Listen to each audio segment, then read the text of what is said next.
en este caso con el auxiliar Miguel Caro, que él es del T1.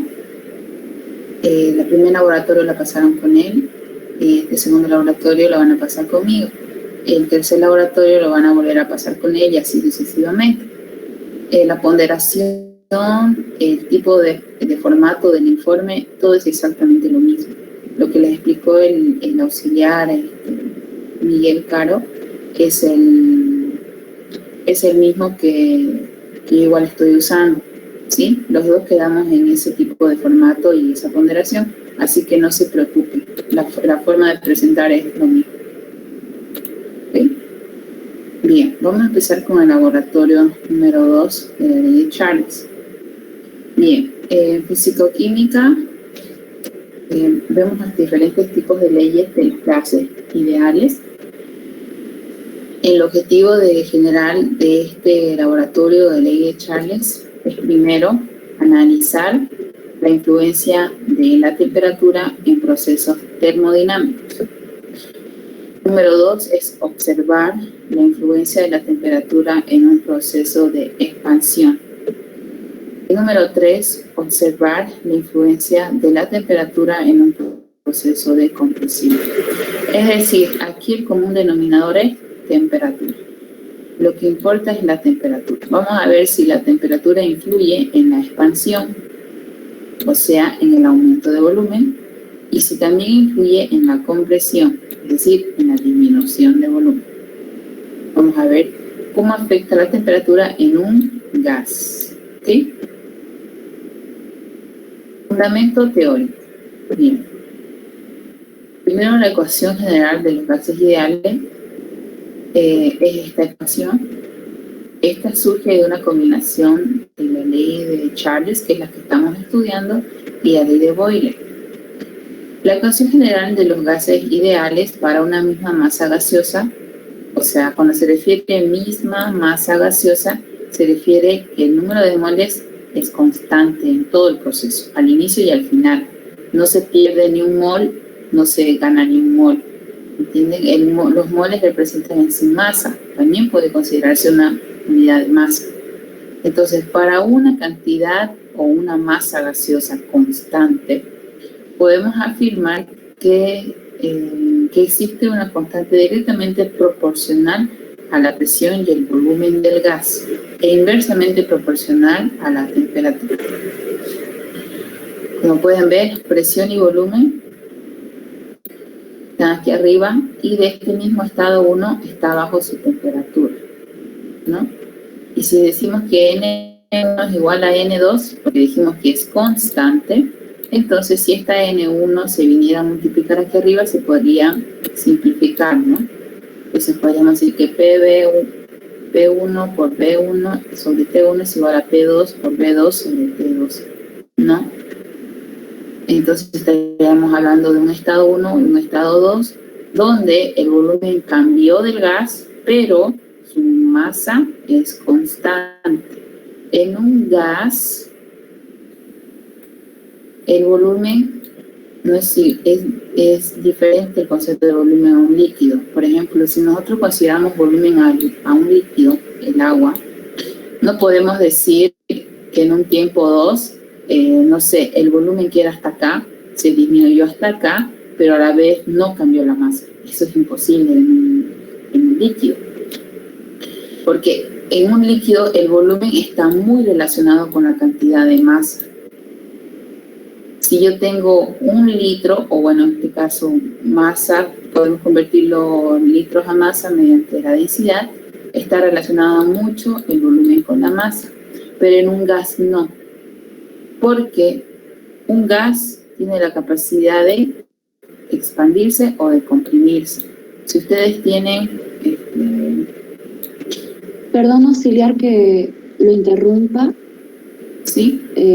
Tengo un problema de conexión. Quiero retirarme de la llamada y volver a entrar. Por favor, si lo molesto, va a disculpar la interrupción. Me voy a salir y quería, por favor, que me dejara entrar. Ya, ¿cuál es su nombre? Para que cuando la vea la desingresa.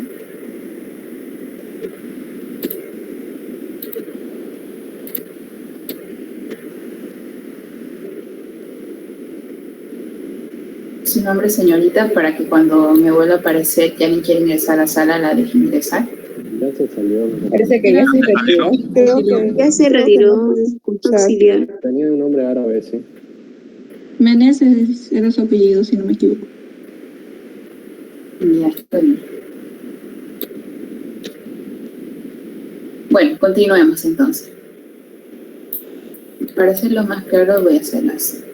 Ustedes imaginen que tienen en un depósito cerrado un gas. No sé, puede ser aire o cualquier gas.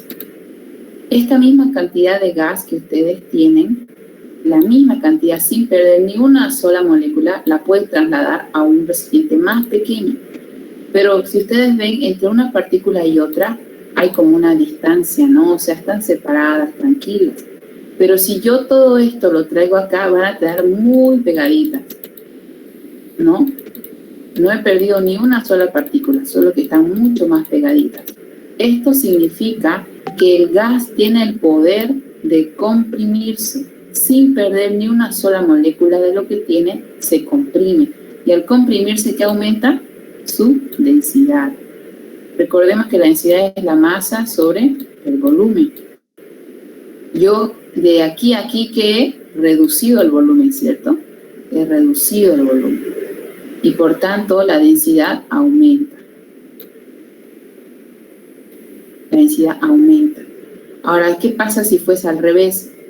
Este va a ser mi primer estado. Yo tenía un gas así, súper condensado, no súper condensado, súper densificado en un recipiente, y de pronto yo mediante, no sé, una tubería o algo, traslado todo este gas acá a un recipiente mucho más grande. Entonces, ¿qué pasa? Se separan, ¿no? O sea, es como si aquí hubiesen muchas personas juntas, muy apegadas, y de pronto yo las traslado a un lugar mucho más abierto y pueden ellas separarse, expandirse. Entonces se expande. En este caso, ¿qué pasó? La densidad, que es la masa sobre el volumen, yo que hice, aumenté el volumen, ¿no? Aumenté el volumen. Por tanto, ¿quién baja? La densidad. Y aquí, como vieron, es al revés. Bajó el volumen, menor volumen, mayor densidad. Esa es la relación y esa es la capacidad que tiene un gas. En un líquido ustedes no pueden hacer eso. Si ustedes tienen un líquido, ya pongámosle que esté cerrado, que para el líquido le es indistinto que esté cerrado o abierto, en especial si es agua, porque no se volatiliza fácilmente. Y digamos que ustedes tienen casi lleno, digamos hasta aquí está toda su agua, ¿no? Y de pronto ustedes quieren trasladarlo a un recipiente más pequeño. ¿Van a poder trasladar toda esta agua aquí? No van a poder, ¿no es cierto? Porque el agua no tiene la capacidad de hacerse más, de juntarse sus moléculas como la tiene el gas, de hacer su densidad más grande en un volumen pequeño. No tiene esa capacidad. Por eso se dice que los sólidos y los líquidos son incomprensibles. No se pueden comprimir, pero el gas, el estado gaseoso, sí tiene esa capacidad. Y eso es lo que vemos ahora en la ley de Charles. Cómo ahora la temperatura va a influir en el aumento o la disminución del volumen. Por tanto, la ley de Charles, que me habla de volúmenes, no puede ser aplicada ni para líquidos ni para sólidos, únicamente para gases. ¿Ok? Ahora vamos a ver el fundamento teórico. Lo primero, los procesos gaseosos.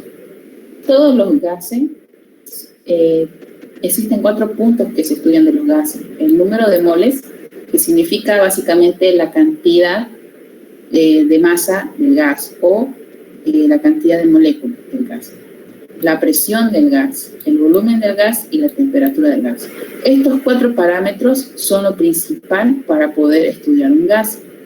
Entonces, las leyes de Charles, de Boyle, lo que hacen es jugar con estos parámetros. Tomar 2 de estos parámetros constantes y los otros 2 variables. Entonces, como les decía, 2 de estos van a considerar constantes. Por ejemplo, en la ley de Charles, que es la que estamos estudiando, considera que el número de moles y la presión van a ser constantes en todo el proceso. Pero va a decir que mi volumen y mi temperatura van a variar. Y cuando estudiamos la ley de Boyle, va a ser Boyle al revés, va a decir que el volumen es constante y él va a ponerse a estudiar temperatura y presión. Entonces, eso es lo que hacen las leyes. Básicamente, si un científico, Charles, postuló que estos dos son constantes y estos no, entonces el otro científico lo que hace es voy a jugar al revés, ahora voy a decir yo que estos son constantes y estos no. Entonces, eso es lo que ocurre con todas las leyes que vamos a ver. Pero en este caso sobre la de Charles, ¿no? Bien, ahora vamos a ver, bueno, vamos a explicar un poquito la ley de Charles. Primero, que estudió los gases fue Charles, en el año 1787. Charles, como les dije, consideró que estas dos van a ser constantes en su proceso. Entonces, él se puso a estudiar esto, diciendo, ¿la temperatura influirá en el volumen? Eso era su incógnita. ¿Influye la temperatura? ¿Qué pasa si calienta un gas? ¿Qué pasa si enfría un gas? ¿Su volumen cambia? Esa era su pregunta. Y en su estudio, él pudo ver que sí, la temperatura cambia el volumen de un gas. Y sobre ese estudio que hizo Charles, entonces apareció luego, en 1802, Gay-Lussac, que estudió esos mismos postulados, pero dijo, en vez de tomar la presión constante, yo voy a considerar el volumen constante y voy a tomar como parámetros de medición presión y temperatura. Bueno, a eso es lo que llamamos el proceso isobárico. Cuando estamos hablando de la ley de Gay-Lussac, estamos hablando de volumen constante. Y cuando hablamos del proceso, perdón, al revés, isobárico es presión constante. Este es presión constante. Y cuando hablamos de isocórico, estamos hablando de volumen constante. Entonces, como les decía, la ley de Charles consideraba que la cantidad de gas y la presión del gas van a ser constantes y obtuvo esta fórmula. Y luego Gay-Lussac sobre eso estudió y dijo, la cantidad de gases van a ser iguales, pero ahora en vez de presión voy a considerar que el volumen es constante. Por tanto, las otras dos variables que le quedaba pendiente era estudiar presión y temperatura y se obtuvieron y obtuvo esta fórmula, ¿no? Ahora vamos a entender un poco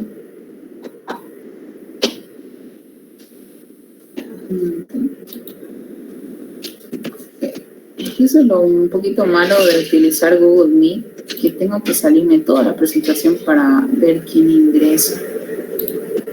Esa es la cosita con esto. Era ella, ¿no? Sonila Berlín.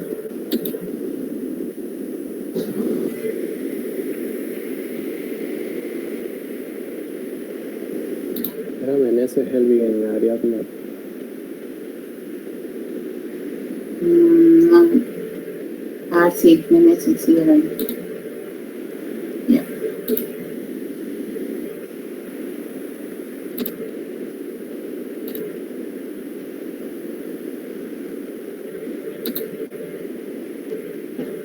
Okay.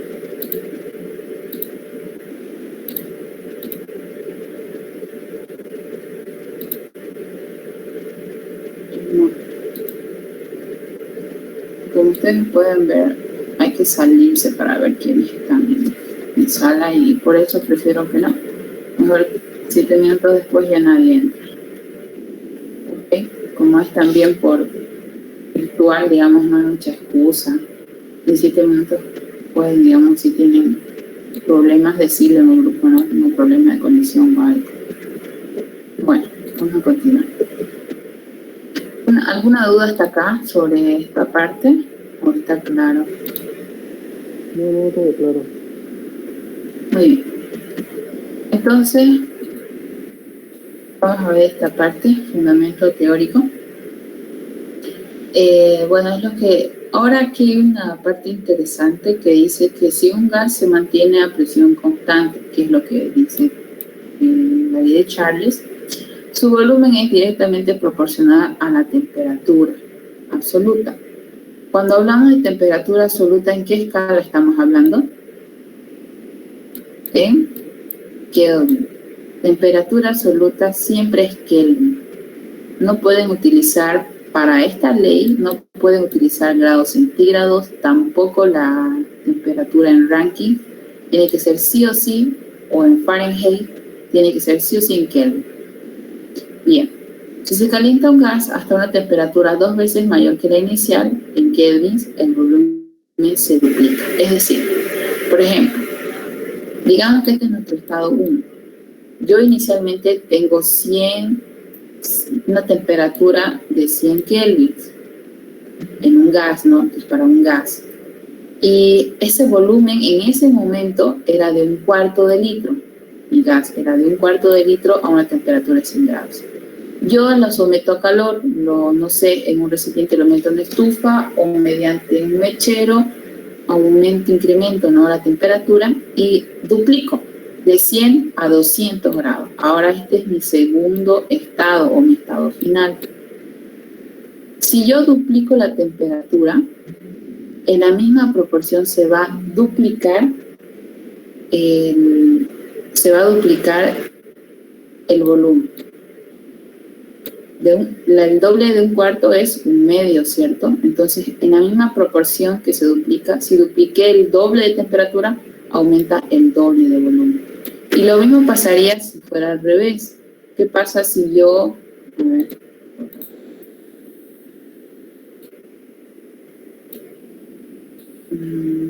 A ver. ¿Qué pasa si yo estaba aquí? Este es mi estado 1. Yo estaba a una temperatura de 400 Kelvin, estaba caliente mi gas y tenía el volumen de 1 litro. ¿Qué pasa si yo lo saco del mechero o de la estufa? Entonces va bajando, ¿no?, su temperatura y de pronto yo llego a un nivel en que bajó a la mitad de lo que estaba, de 400 a 200 en temperatura. Entonces su volumen igualmente tiene que bajarse. Si a 400 era 1 litro y yo bajé la mitad de temperatura, entonces el volumen también tiene que bajarse a una mitad. A eso se refiere, que es proporcional. En la medida que sube, es en la medida también en la que va subiendo el volumen. Y en la medida en que baja la temperatura, también baja el volumen. Eso es lo que dice acá. Esto que ustedes ven aquí significa proporcional. O sea que el volumen, el aumento o la disminución del volumen es proporcional al aumento o la disminución de la temperatura. Y esto se traduce en esta fórmula. Esta K, o sea, aquí podría decir, entonces B es igual a T. No exactamente, porque hay una K. Debemos recordar que al estar en un proceso no solo existe el volumen y temperatura, hay también otros parámetros, ¿no? Como digamos a qué nivel del mar estamos, otras cosas que por eso se pone esta K como diciendo los parámetros y demás que pueden influenciar en el proceso, ¿no? Entonces, si K es constante, la vamos a considerar que es una constante, podemos observar esta función lineal. Esta es la función lineal, ustedes conocen cuál es una función parabólica, una función de una hipérbola, de una línea. Esta es de una línea. Entonces, correlacionamos esto y vemos temperatura sería como si fuera mi variable X y B sería como si fuera mi variable Y. Por tanto, K sería solo K. Entonces, observo que la ecuación que encontró Charles coincide con la ecuación de la recta. Por tanto, al decir eso, yo puedo decir, esta es la recta, yo puedo decir, o como se vio acá, que todo va a ser proporcional, ¿no? Que todo va a ser proporcional. A eso se refiere. Cuando ustedes digan que tal ecuación es proporcional, entonces es igual a una recta. Como pueden ver ustedes aquí, la recta, si yo aumento un punto aquí, la recta aumenta un punto acá.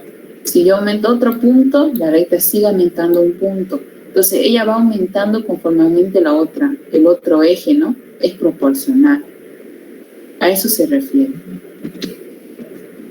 Entonces, si yo ya tengo esta ecuación,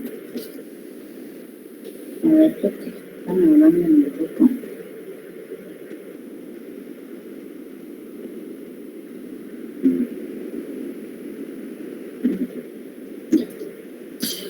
Entonces, si yo tengo esta ecuación, yo puedo despejar acá, ¿no? Despejo acá y voy a tener B sobre T. Esta B sobre T, cuando ustedes vean una variable sobre otra variable, se dice que es una relación entre variables. Entonces, aquí vemos nosotros una relación entre una variable de temperatura y una variable de volumen y de temperatura.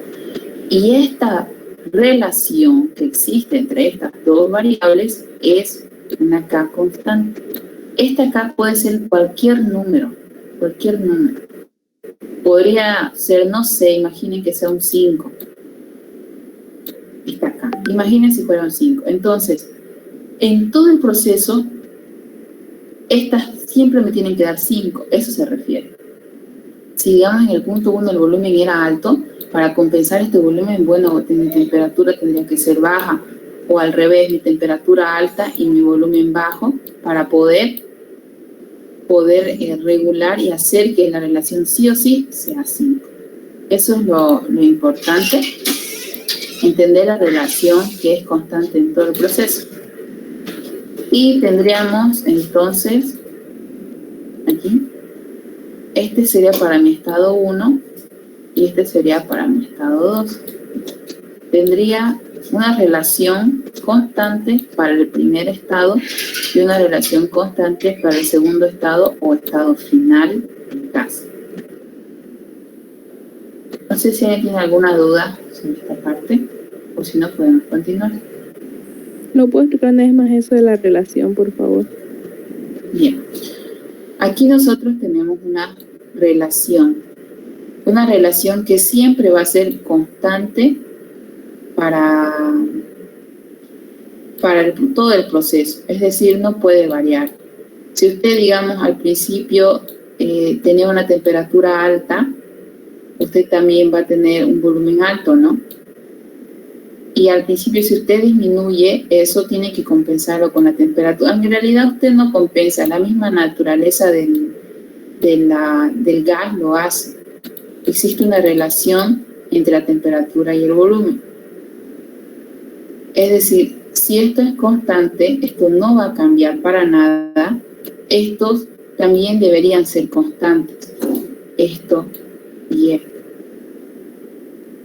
Por ejemplo, si su volumen subiera, como le explicaba, su temperatura también tendría que subir. Creo que al revés, lo dije la anterior vez. Es al revés, perdón. ¿Por qué? Vamos a hacerlo numéricamente mejor. Mire, si usted, acá le denominamos cualquier número, es constante, ¿no? Un 5, pongámosle que es. Ok, K es un 5. Yo tengo un volumen. Digamos que yo tengo un volumen de 10, ¿ya? Y digamos una temperatura de 2. Cabalmente me da 5, ¿no? ¿Qué pasa si de pronto yo subo el volumen? Yo lo subo ya no a 10, mi volumen sube a 20. 20 entre 2 es 10. ¿Es constante? No, ya me cambió. Entonces tengo que hacer algo con la misma naturaleza del gas, va a hacer algo para seguir manteniéndose constante, que siga dando ese 5. Entonces, si el volumen aumentó, ¿qué debería hacer la temperatura? ¿Aumentar o no? Debería aumentar, ¿no? Porque si es 20, debería estar esto en 4, ¿no? 20 dividido entre 4 me da el 5. Y ustedes vieron que aumentar el volumen de 10 a 20 se aumentó. Y también tuve que aumentar la temperatura de 2 a 4 para seguir manteniendo constante esa relación. A eso se refiere. Que no importa el valor, esto puede cambiar en el proceso. No está diciendo que el volumen es constante. Está diciendo que la relación del volumen con la temperatura tiene que darme un número constante. ¿Puede subir? Sí. ¿Puede bajar? También, pero otro también tiene que adaptarse para que de modo que nos siga dando la constante. No sé si lo dejé claro. Sí, gracias. Ok. Eso es lo que ocurre. Esta constante no va a variar. Lo que va a variar puede ser el volumen y la temperatura, pero el otro se va a acomodar al otro. Ahora, ¿quién se acomoda a quién es la pregunta? siempre se va como, vamos a darnos cuenta aquí. Miren, en esta ecuación de acá, ustedes tienen y y x. ¿Quién es la variable independiente? Siempre es x. Y depende del valor que yo le dé a x. Ahora, ¿quién es x? Para mí x es la temperatura. Por tanto, ¿quién es la variable independiente? Es la temperatura. ¿Y quién va a depender de la temperatura? El volumen. Porque si y dependía de x, en este caso, trasladando esta ecuación aquí, yo diría que el volumen dependería de t. Entonces, la que dirige este proceso es la temperatura. Si yo aumento la temperatura, aumenta el volumen. Si yo disminuyo la temperatura, va a disminuir el volumen. La que manda es la temperatura. O sea que aquí en la relación diríamos que en sí la temperatura no se va a adaptar al volumen. Si ella sube, el volumen forzosamente también tendrá que subir. Si la temperatura baja, el volumen forzosamente va a tener que bajar. De modo que la K constante del proceso no va a variar. ¿Ok?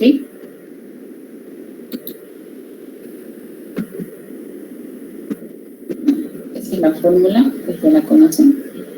Acá, esto creo que me estaba olvidando. Bueno, la cuestión es que nosotros aquí ya habíamos definido que hay un estado 1, ¿no? Por eso es B1, T1 y un estado 2. Estos estados es como decir el estado inicial del gas, el estado final del gas.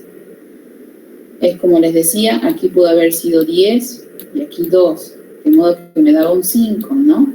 Pero después yo subí la temperatura a 4, entonces esto tiene que dobletear también a 20 para seguir dándome 5. Entonces mi gas aumentó, ¿no? De un inicial a un final. Y ese 5 igual a 5 o K igual a K, lo igualo y me voy a tener esta ecuación. Esta es la demostración de la ley de Charles. Igualar las K's, voy a borrar los valores numéricos que les di, y va a quedar K igual a K es igual a B volumen 1 sobre temperatura 1 igual a volumen 2 sobre temperatura 2. Lo único que hice fue esta K de acá, copiar su equivalencia a lo que es igual, y lo mismo esta K de acá, copiar su equivalencia a lo que es igual. Bien, ahora vemos el tercer paso, que es reactivos y materiales. ¿Qué reactivos vamos a usar? Vamos a utilizar agua y vamos a utilizar hielo. De materiales, vamos a utilizar una jeringa de vidrio de 50 centímetros cúbicos o 50 ml, que es lo mismo. Un termómetro de una capacidad de medición de hasta 110 grados centígrados y un vaso precipitado de 500 ml, un mechero Bunsen, una malla de amianto, un trípode, una pinza universal, un soporte universal y un tapón con perforación. Ahora veamos el procedimiento. Aquí voy a describir de forma rápida el procedimiento, porque ahí vamos a pasar a ver un video, pero mejor es que ya estén introducidos en qué es lo que vamos a ver. Primero, lo primero que se hace es la preparación del esquema de compresión. La jeringa la vamos a no llenar, ¿no? Sino vamos a hacer que la jeringa succione cierta cantidad de aire, ¿ok? Y esa jeringa la vamos a colocar en un vaso precipitado y le vamos a poner hielo alrededor. ¿Qué estamos haciendo? Estamos haciendo que el aire que está dentro de la jeringa, por estar alrededor de hielo, baje su temperatura. Y vamos, luego de que pase un tiempo, vamos a medir la temperatura a la que llegó ese aire y si bajó el volumen o no bajó. Vamos a ver qué influencia tuvo ese descenso de temperatura con el volumen del aire.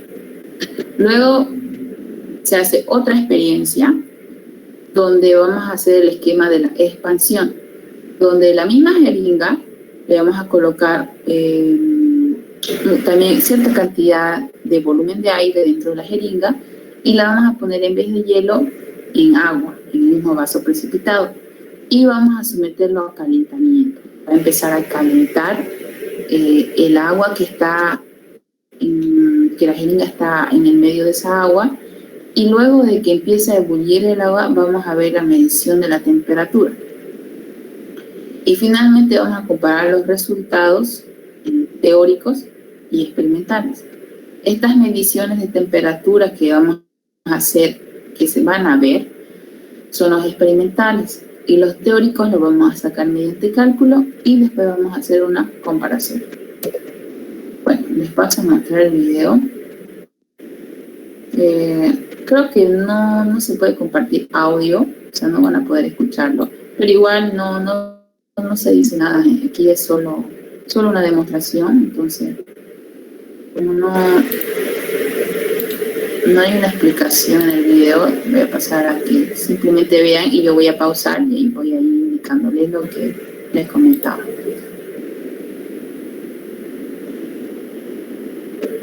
Aquí, como pueden ver, ya se succionó cierto volumen de aire. Ahora nosotros deberíamos tener ahí una libretita y decir B1, que es volumen inicial, tanto. No sé, en este caso puede ser 30 ml, 20 ml, según lo que marque la jeringa, ¿no?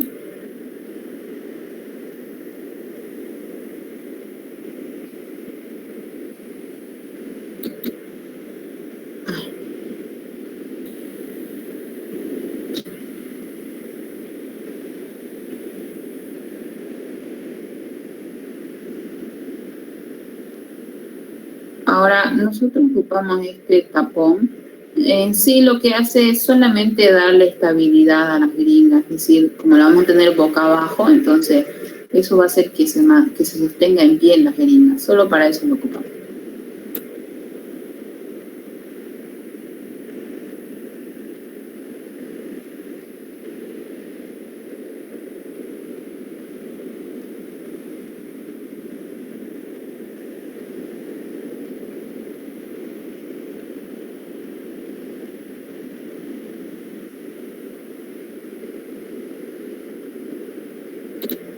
Y como pueden ver, agregamos hielo. O sea, hacemos que nuestro sistema de estudio es el aire, ¿sí? Es el aire que está dentro de la jeringa.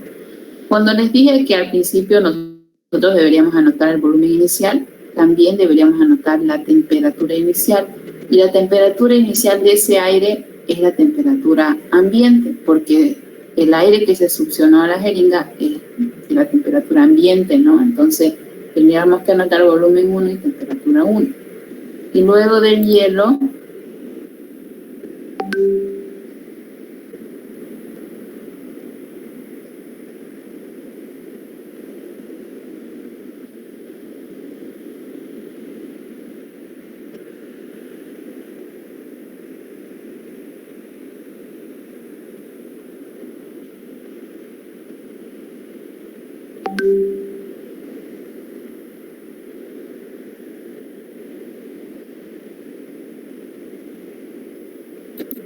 después de un tiempo, nosotros lo que hacemos es medir la temperatura a la que quedó el aire, que por estar en contacto con el hielo va a ser la misma, y vamos a también ver el volumen en el que quedó, ¿no?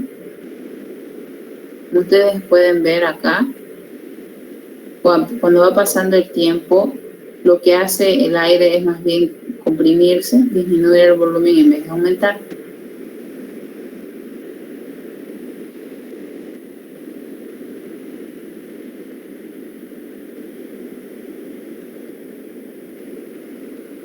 Ahora pasamos a hacer la segunda experiencia, donde igualmente tenemos cierta cantidad de aire adentro de la jeringa y vamos a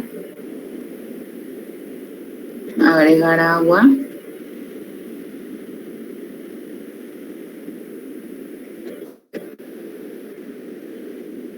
Y vamos a realizar el esquema donde esta jeringa, como ustedes pueden ver, el tapón no está al ras de la base del vaso precipitado, sino que hay un espacio, ¿no? Es decir, esta jeringa está sujeta con pinzas a un soporte universal. ¿Por qué tiene que haber un espacio? Esto es que cuando empiece a hervir el agua, ustedes saben que el agua empieza a evaporarse. Entonces esas burbujas de aire, las que están aquí arriba, van a querer salir por aquí, ¿no? Les conviene salir por el lado que está más abierto al sistema, al aire, pero las que están aquí abajo van a preferir pues entrar por acá, por el ducto de la jeringa. Entonces, ese aumento pongámosles, de burbujas de agua, de vapor de agua, van a empezar a salir por acá y por ingresar por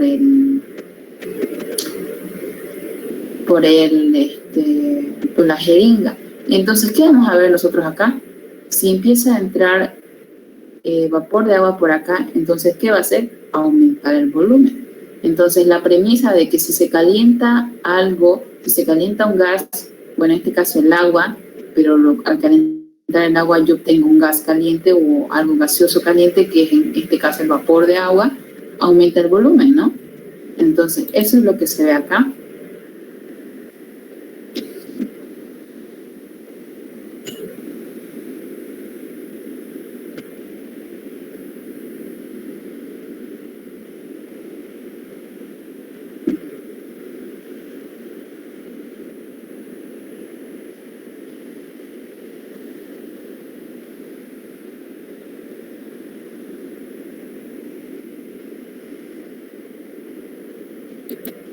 Y ahí termina la experiencia.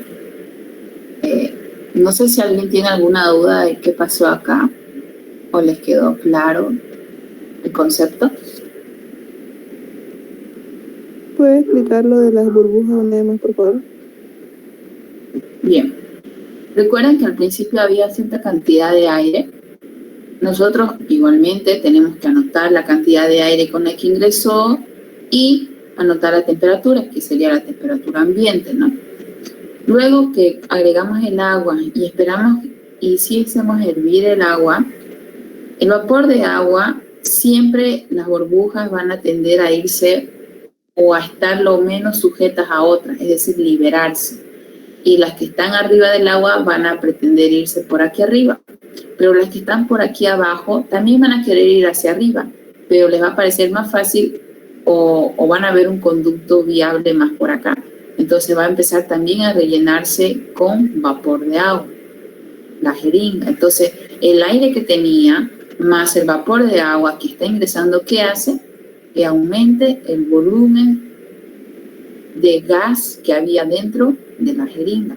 Entonces ahí nosotros que estamos viendo que al aumentar la temperatura, en este caso con el mechero Bunsen, yo estoy provocando que también aumente el volumen. Entonces sí tenía razón Charles al decirnos que si incrementa la temperatura, se incrementa el volumen. Y en el anterior vimos que cuando yo le puse hielo al revés, dice, ¿no? En vez de calentar, enfrié. Al enfriar, ¿qué pasó? Disminuyó el volumen de mi jeringa. Entonces, la ley de Charles está demostrada, es cierta. A mayor temperatura, mayor volumen. A menor temperatura, menor volumen. No sé si ella puede resolver su duda. Sí, ahora sí, gracias. Bien, muy bien. Entonces, cuando nosotros hicimos esta experiencia, recuerden que teníamos un termómetro, entonces hay que hacer las mediciones de las temperaturas finales, tanto de la compresión, que es la de hielo, la del proceso de hielo. Vemos que la temperatura ambiente era de 23 grados, o sea, cuando nosotros succionamos un poco de aire en la jeringa al principio, la temperatura ambiente era de 23 grados, según el video que hicieron los colegas de laboratorio. Y su temperatura experimental, después de que el hielo enfriara el aire, fue de 4 grados centígrados.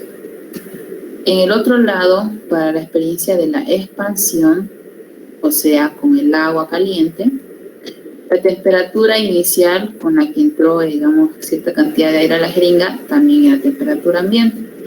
Y después del calentamiento, se vio que el volumen que había dentro de la jeringa tenía una temperatura de 96 grados. Y tiene mucho sentido porque sabemos bien que el agua hierve a 100 grados. Por tanto, ese vapor de agua que ingresó a la jeringa debería oscilar en esas temperaturas, ¿no? Ahora vamos a ver los cálculos. Recuerden que lo que vimos acá son temperaturas experimentales. Las sacamos con el termómetro. Ahora vamos a sacarlas mediante cálculos. Muy bien, la primera del enfriamiento con el hielo. Nosotros sabemos que la temperatura 1, que era la temperatura ambiente, va a ser mayor a la temperatura 2, porque la temperatura 2 es fría, entonces menor que la inicial, ¿no es cierto? Y no nos olvidemos que estamos trabajando a presión constante.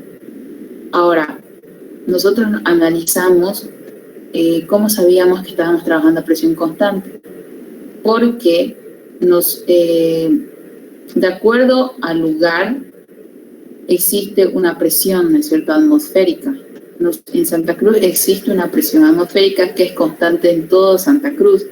Y, por ejemplo, en otras ciudades con mayor altura, como, no sé, La Paz o Potosí, entonces, al tener otra altura frente al nivel del mar, su presión atmosférica es diferente. Cosa que este experimento, por ejemplo, yo no podría haberlo hecho la primera parte, que es el aire, aquí en Santa Cruz, y luego hacer el proceso de enfriamiento en otro lugar con otra presión atmosférica. A eso se va. En este caso nosotros lo hicimos en un mismo sitio, por tanto la presión atmosférica a la que estamos sometidos es la misma. Bien, la temperatura 1 ya sabíamos es 23 grados, siempre trabajamos con Kelvin, entonces lo trasladamos a Kelvin.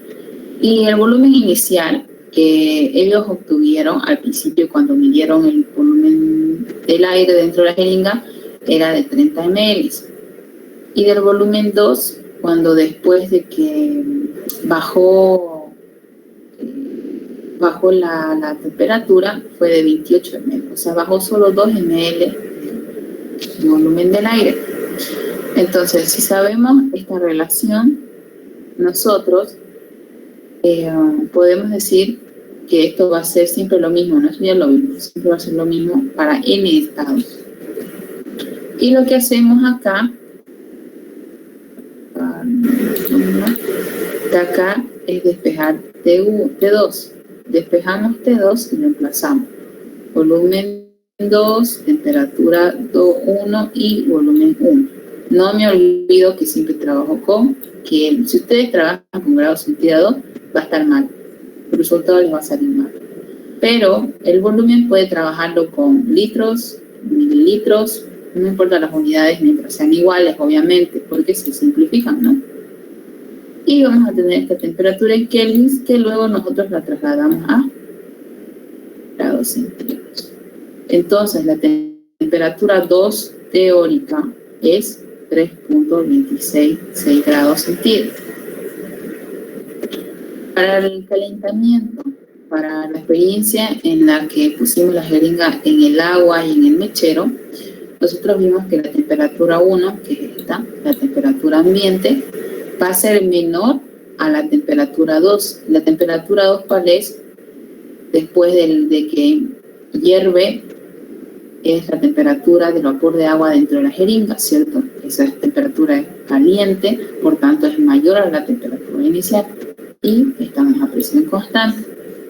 Entonces, tenemos la temperatura 1, el volumen 1 que se obtuvo era de 16 ml de aire. Cuando empezamos a calentarlo, empieza a ingresar vapor de agua, ¿no?, a la jeringa y aumenta el volumen a 4 ml, por lo que podríamos decir que en total se aumentaron 4 ml de vapor de agua, ¿no?, a la jeringa. Y tenemos esta relación y despejamos T2. Reemplazo los volúmenes, la temperatura en Kelvin, y tengo esta temperatura en Kelvin que yo traslado a grados centígrados, ¿no? Y la temperatura 2 teórica es 97 grados centígrados. Ahora, ¿qué vamos a hacer? Comparaciones entre lo teórico y lo experimental. Bien, para la experiencia de la compresión con el hielo, sabíamos que la temperatura experimental era 4. Eso es lo que se sacó con termómetro. ¿Y cuál es la teórica? La que sacamos ahora en papel. Es 3.26. Hay una leve diferencia, ¿no? Pero es válida porque no es una diferencia grande. Luego vemos la experiencia de la expansión con el agua caliente. La temperatura experimental era de 96 grados centígrados y la teórica que acabamos de sacar es 97. Igualmente, la diferencia o la variación es permitida porque es muy poco, por lo que podríamos decir que nuestro experimento tiene o está en buenas, tiene buena semejanza con lo teórico, ¿no? Con lo ideal. Bien, ahora vemos la parte de las conclusiones. ¿Qué conclusiones podemos sacar? Primero, lo que nos pedían nuestros objetivos se cumplieron. ¿Cuáles eran nuestros objetivos? Ver si la temperatura influye en el volumen de un gas. Y acabamos de ver que sí influye. Al calentar o enfriar un gas, su volumen varía. Por tanto, la temperatura tiene gran influencia en el volumen de un gas. Entonces, la conclusión es, se logró analizar la influencia de la temperatura en los procesos de expansión y de compresión. Otra conclusión, se observó que la variación entre la temperatura final teórica y la experimental es debido a la interacción de las moléculas de gas.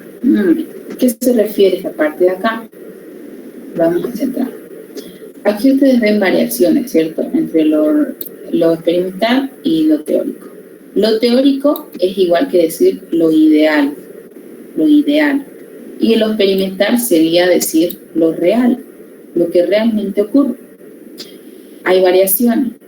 Esto es debido a que siempre lo ideal o lo teórico siempre considera que las moléculas están, si bien están, digamos, en un espacio compartido, ellas no interaccionan con otras, o sea, ellas están ahí sueltas, pero no interaccionan con ninguna de las que están al lado de ellas. Eso pasa, o eso se considera en algo ideal. Pero ¿qué pasa en lo real? En lo real, si bien las moléculas también comparten el mismo espacio, la diferencia es que las moléculas interactúan con las que están al lado de ellas. Por tanto, aquí que era ideal, si yo le doy calor, ¿no es cierto? ¿Qué ocurre? Pues se empiezan a agitar, ¿no? Se agitan las moléculas, se agitan, pero no chocan entre ellas. Ni siquiera van a chocar contra las paredes. En un sistema ideal se asiente o se toma que ellas no chocan con nadie. Están ahí vibrando, pero no chocan con nadie. ¿Qué pasa en lo real? Yo hago hervir esto y las moléculas no solo vibran, sino que empiezan a chocarse unas contra otras. Empiezan como a dispararse, ¿no? Y al chocarse, de pronto hasta chocan contra las paredes, entre ellas y contra las paredes. Entonces, hay más movimiento, ¿cierto? Hay mucho más movimiento que aquí, que solo vibrar, en lo ideal. Al haber más movimiento, ¿qué también hay? Más energía.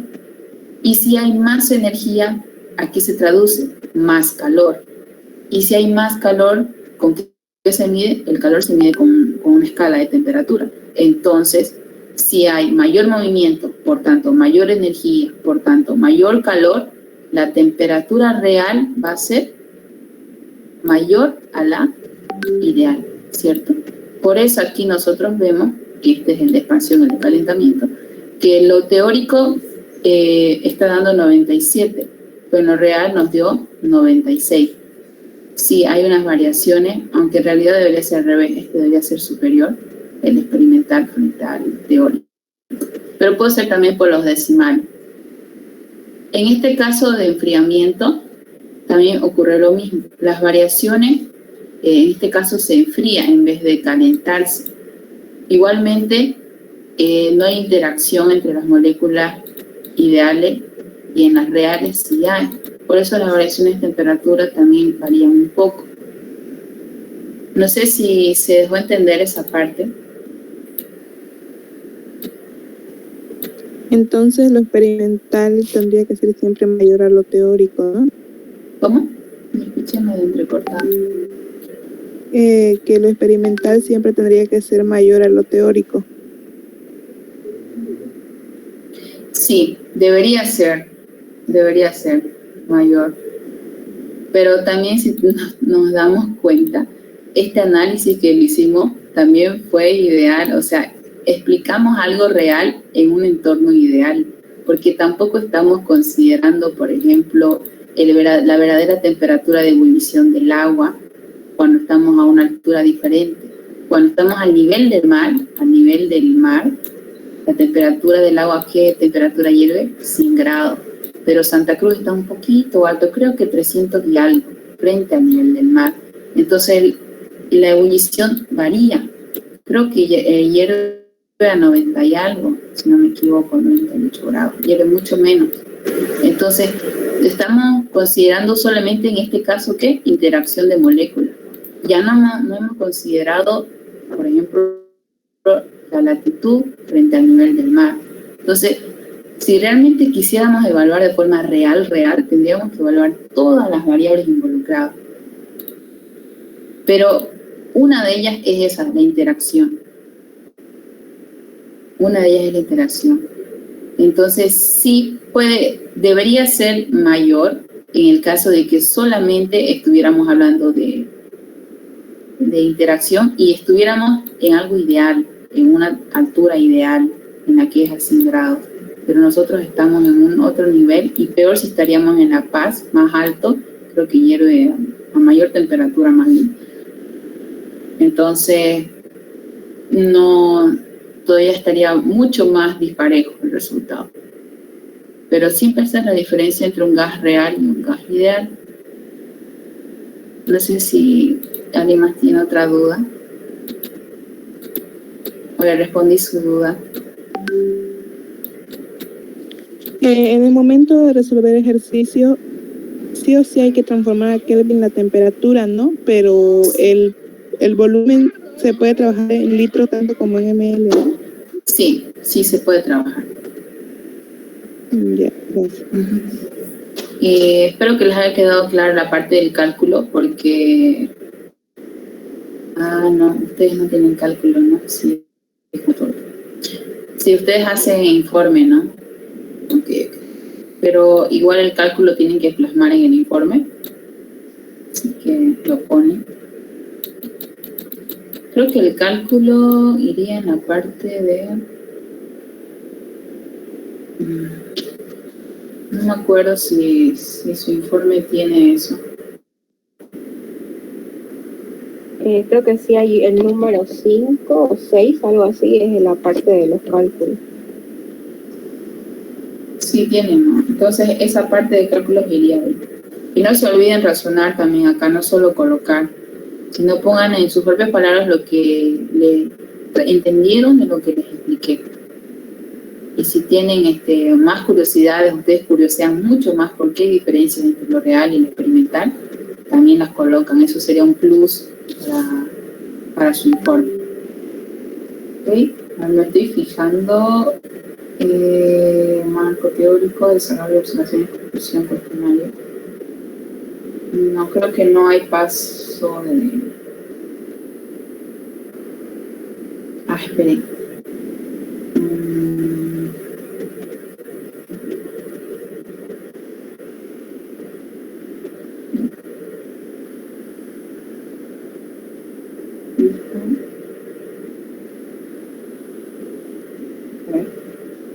Sí, tienen cálculo.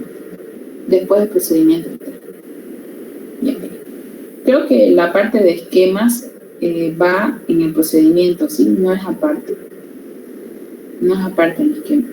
El procedimiento, cuando tengan que hacer el procedimiento, va a ser paso 1, no sé, succión de aire en la jeringa. Imagen de eso y descripción. Se succiona un volumen determinado de aire a la jeringa. Eso es un paso.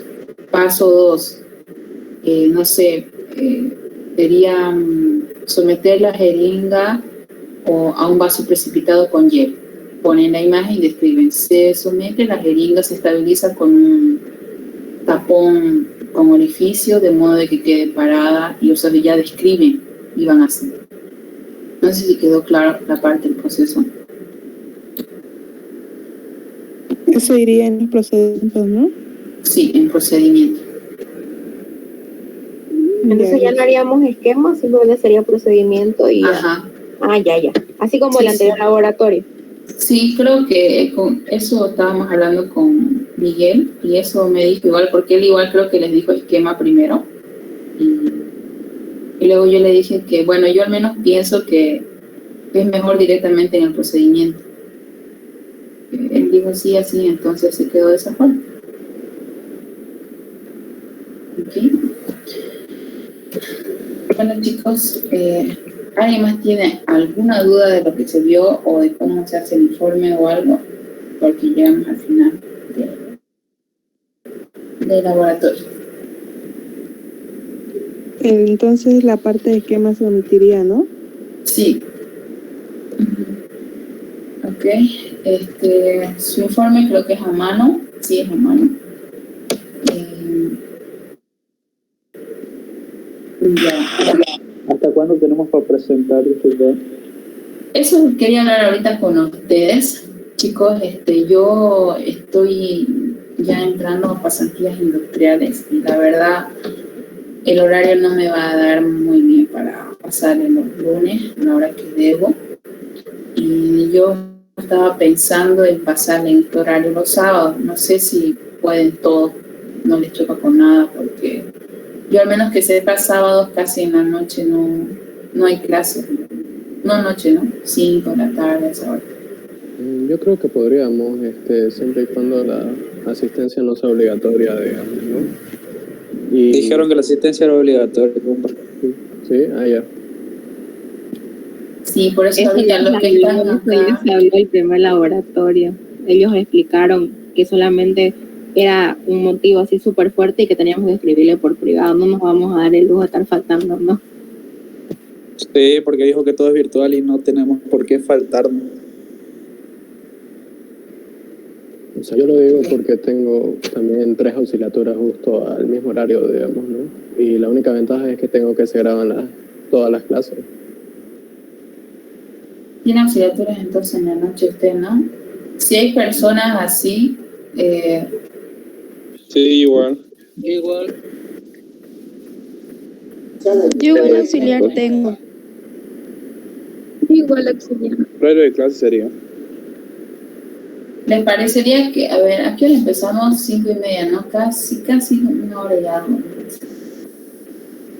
Entonces sería más temprano. Pueden de 5 a 6, hasta mucho 6 y 10 y 15 habríamos.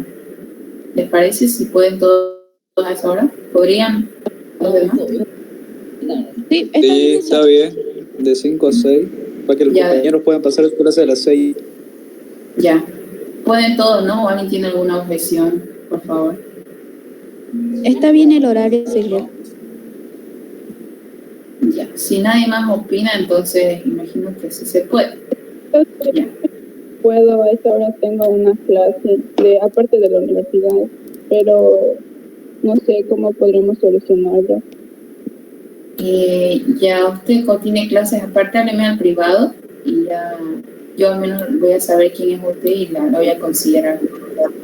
Disculpa, yo igual tengo clases aparte de la universidad. Ya, si les choca, háblenme al privado, por favor, y ya coordinamos con ustedes, ¿ok?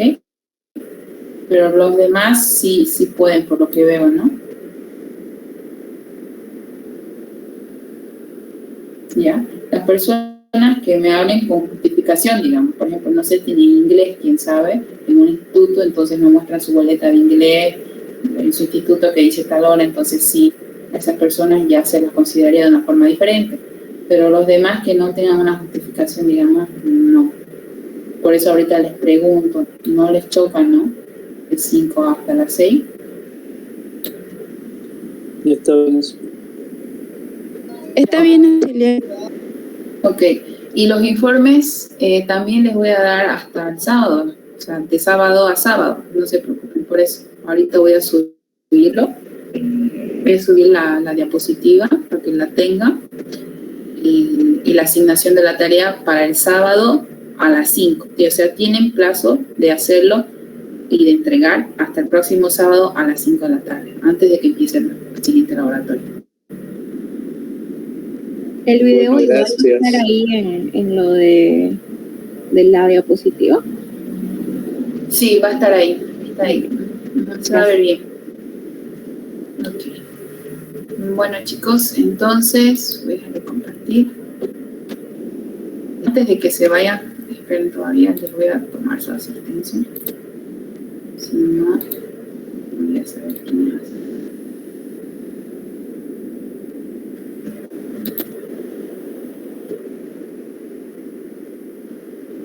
Ya.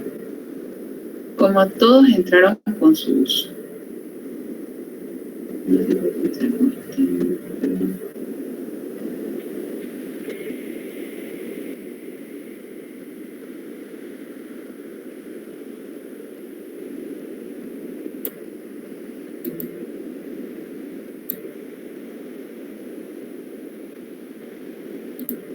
Ya, vamos a hacer esto. Yo voy a escribir ahorita en el chat la palabra asistencia.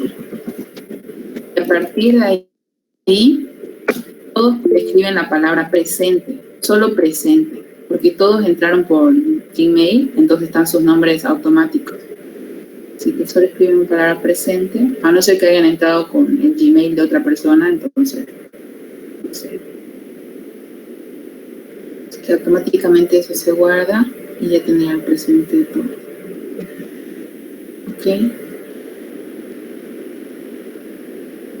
Creo que, no sé si el auxiliar Miguel les dijo, pero las personas que no tengan asistencia no se les va a revisar el informe.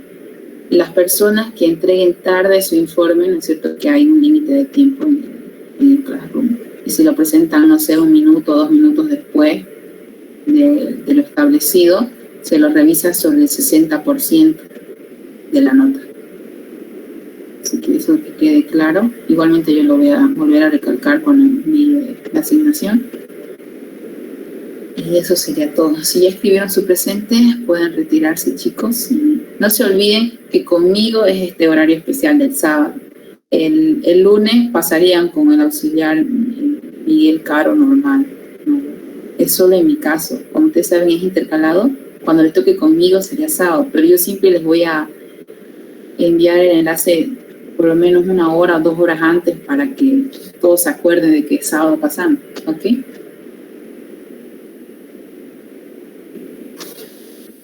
El lunes normal con el auxiliar de Miguel. No sé si tienen alguna duda y de no ser así, nos veríamos la próxima, la subsiguiente clase. Así que hasta luego, chicos. Tengan un buen fin de semana. Perfecto.